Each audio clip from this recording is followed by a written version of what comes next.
Hello बच्चों, कैसे हैं आप सब। आशा करती हूँ कि आप सब बहुत अच्छे होंगे और बहुत मज़े में होंगे और आपकी पढ़ाई भी बहुत अच्छी चल रही होगी। तो बच्चों, आज हम पढ़ रहे हैं बहुत ही मज़ेदार और महत्वपूर्ण पाठ जिसका शीर्षक है कबीर के दोहे।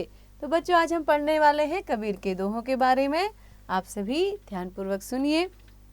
आपको भी बहुत सारे कबीर के दोहे याद होंगे और आप इन सभी दोहों को भी तुरंत याद कर लेंगे और इसका अर्थ को अच्छे से समझने का प्रयास करेंगे। तो बच्चों, पहला दोहा है, गुरु गोविंद दोऊ खड़े काके लागू पाई, बलिहारी गुरु आपने गोविंद दियो बताए। तो कबीरदास जी कहते हैं कि मेरे सामने गुरु और गोविंद यानी कि भगवान दोनों एक साथ आकर के खड़े हो गए हैं। अब मैं सबसे पहले किसके पैर पड़ूं यानी कि किसके पैरों को छूऊं। बलिहारी गुरु आपने गोविंद दियो बताए। तो हे गुरु, मैं सबसे पहले आपको ही प्रणाम करूंगा, आपके ही चरणों को स्पर्श करूंगा, क्योंकि भगवान तक पहुंचने का रास्ता मुझे आप ही ने दिखाया है। अगला दोहा पढ़ते हैं बच्चों। जहाँ दया तहाँ धर्म है, जहाँ लोभ तहाँ पाप, जहाँ क्रोध तहाँ काल है, जहाँ क्षमा तहाँ आप। तो कबीरदास जी कहते हैं कि जहाँ दया होती है वहाँ धर्म होता है, जहाँ लोभ होता है वहाँ पाप होता है, और जहाँ क्रोध रहता है वहाँ काल होता है। यानी कि क्रोध जहाँ होगा वहाँ तुरंत ही क्या होगा, विनाश का समय आ जाता है, यानी कि काल का समय आ जाता है। जहाँ क्षमा वहाँ आप, जहाँ क्षमा होती है वहाँ हे परमेश्वर आप स्वयं विराजमान रहते हैं। आगे बढ़ते हैं बच्चों। तीसरा दोहा है, साँच बराबर तप नहीं, झूठ बराबर पाप, जाके हृदय साँच है ताके हृदय आप। कबीरदास जी कहते हैं प्रस्तुत दोहे में कि सत्य के बराबर कोई तपस्या नहीं है और झूठ के बराबर कोई पाप नहीं है। जिसके हृदय में यानी मंदिर में सत्य विद्यमान है, उसके हृदय में हे परमेश्वर आप स्वयं विराजमान रहते हैं। आगे बढ़ते हैं बच्चों। अगला दोहा है, जाति न पूछो साधु की, पूछ लीजिए ज्ञान, मोल करो तलवार का, पड़ा रहें दो म्यान। तो क्या कह रहे हैं, हमें कभी भी किसी साधु की जाति नहीं पूछनी चाहिए कि वो किस जाति का है, बल्कि हमें उसके ज्ञान के बारे में जानना चाहिए। हमेशा जब आप तलवार लेते हैं तो आपको तलवार का मोल रखना चाहिए, यानी कि तलवार का मोल कितना है, वो तलवार कितनी कीमत की है, उसके मयान की कीमत को नहीं आंकना चाहिए, उसको मयान में पड़ा रहने देना चाहिए। क्योंकि जब तलवार निकलेगी और अपना काम करेगी तभी उसके असली मूल्य आपको पता चलेगा। आगे बढ़ते हैं बच्चों। माला तो कर में फिरे, जीभ फिरे मुख माही, मनवा तो चहुदिसी फिरे, यह तो सिमरन नाही। कबीरदास जी कहते हैं कि जो लोग हाथ में, कर मतलब हाथ, कर मतलब होता है बच्चों हाथ, जो लोग हाथ में माला लिए फिरते हैं और जीभ से बार बार प्रभु के नाम का उच्चारण करते हैं, हाथ में माला है, मुझे राम राम राम राम या राधे राधे राधे कुछ भी बोल रहे हैं, लेकिन मनवा तो चहु दिसी फिरे, लेकिन उनका मन एकाग्र नहीं है, उनका मन भगवान में नहीं लगा हुआ है, वो तो चारों दिशाओं में कहीं कुछ सोच रहा है, कहीं सोच रहा है। तो यह तो सच्चा सुमिरन नहीं है, ये तो भगवान को सच्चे रूप में याद करना नहीं है, यह केवल दिखावा मात्र है। आगे बढ़ते हैं बच्चों। तिनका कबहु न निंदिए, जो पायन तली होय, कबहु उड़ी आखिन परे, पीर घनेरी होय। तो बच्चों, कबीरदास जी कहते हैं कि तिनका कबहु न निंदिए, कभी भी एक छोटे से तिनके की निंदा नहीं करनी चाहिए। वो तिनका भी बहुत बड़ा होता है, हम कहते हैं ये तो छोटा सा तिनका है, इसकी औकात ही क्या है, लेकिन उस तिनके की हमें कभी निंदा नहीं करनी चाहिए जो हमारे पैरों के नीचे दबा होता है। क्योंकि जब हवा चलेगी तो वो उड़ेगा और हमारी अगर आँखों में पड़ गया ना, तो हमारी आँखों में वो इतनी पीड़ा कर देगा कि पीर घनेरी होए, हमारी वो पीड़ा असहनीय हो जाएगी। यानी कि एक छोटा सा तिनका भी इतनी ताकत रखता है कि वो हमें असहनीय दर्द दे सकता है। तो किसी को भी छोटा समझने की भूल ना करें।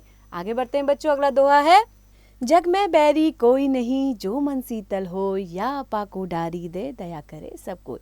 तो बच्चों, कबीरदास जी कहते हैं कि जब हमारा मन शीतल होता है, पवित्र होता है, तो हमारा इस संसार में कोई भी बैरी यानी कि दुश्मन नहीं हो सकता है। या आपा को डारी दे, दया करे सब कोई। जब हम अपना मन किसी को समर्पित कर देते हैं तो उस पर हर कोई दया करता है, तो हमें किसी से भी घबराने की जरूरत नहीं रह जाती है। आगे बढ़ते हैं बच्चों। अगला दोहा है, निंदक नियरे राखिए, आंगन कुटी छवाई, बिन पानी साबुन बिना, निर्मल करे सुभाए। तो कबीरदास जी कहते हैं कि हमें हमेशा हमारे जो निंदक हैं, यानी जो हमारी निंदा करते हैं, हमारी बुराई करते हैं, उनको हमेशा अपने पास में रखना चाहिए। क्यों रखना चाहिए? आंगन कुटी छवाए, जिससे हमारा आंगन, हमारी कुटिया सभी क्या हो जाएंगी? साफ हो जाएंगी। बिन पानी साबुन बिना निर्मल करे सुभाए। जिस प्रकार बिना पानी के, बिना साबुन के हमारा आंगन, हमारी कुटिया क्या हो जाती? साफ सुथरी हो जाती। इसी प्रकार निंदक को पास रखने से हमारा स्वभाव यानी कि स्वभाव निर्मल हो जाता है, हमारा स्वभाव बहुत अच्छा बना रहता है, क्योंकि वो हमें हमेशा बताते रहते हैं, टोकते रहते हैं, अरे तुम तो ये गलत कर रहे हो, तुम तो ये गलत कर रहे हो। तो हम सतर्क हो जाते हैं और हम एक अच्छे इंसान बन पाते हैं। आगे बढ़ते हैं बच्चों। अगला दोहा है, गुरु कुम्हार शिष्य कुंभ है, गड़ी गड़ी काढ़े खोट, अंतर हाथ सहार दे, बाहर बाहे चोट। तो कबीरदास जी कहते हैं कि हमारे गुरुदेव हमारे कुम्हार के जैसे होते हैं, और जो शिष्य है वो कुंभ यानी कि घड़े की तरह होता है। कुंभ यानी कि घड़ा, गड़ी गड़ी खाड़े खोट। तो गुरु क्या है? एक कुम्हार है, शिष्य जो है वो क्या है? एक घड़ा है। तो गुरु क्या करता है, यानी कुम्हार क्या करता है? गड़ी गड़ी काढ़े खोट, यानी कि बर्तन को चाक पर हिलाता रहता है और उसके खोट यानी कि जो भी उसमें कमी होती है उसको सुधारता रहता है, उसको एक अच्छी शेप, एक अच्छी आकृति प्रदान करते रहता है। अंदर हाथ सहार दे, बाहर बाहे चोट। अंदर से हाथों से सहारा देता है और बाहर से चोट करता है, ताकि उसकी जो आकृति है, उसका जो शेप है वो सही बने। इसी प्रकार गुरु क्या करते हैं? शिष्य को डांटते रहते हैं, दुत्कारते हैं, थोड़ा सा उससे अनुशासन से काम लेते हैं। तो इससे क्या है, वो क्या करते हैं? हमारे व्यक्तित्व को निखारने का प्रयास करते हैं, हमें एक अच्छा मनुष्य बनने का रास्ता दिखाते हैं। तो बच्चों आगे बढ़ते हैं। अगला दोहा है, कबीरा विषधर बहु मिले, मणिधर मिला न कोई। विषधर को मणिधर मिले, विष तज अमृत होए।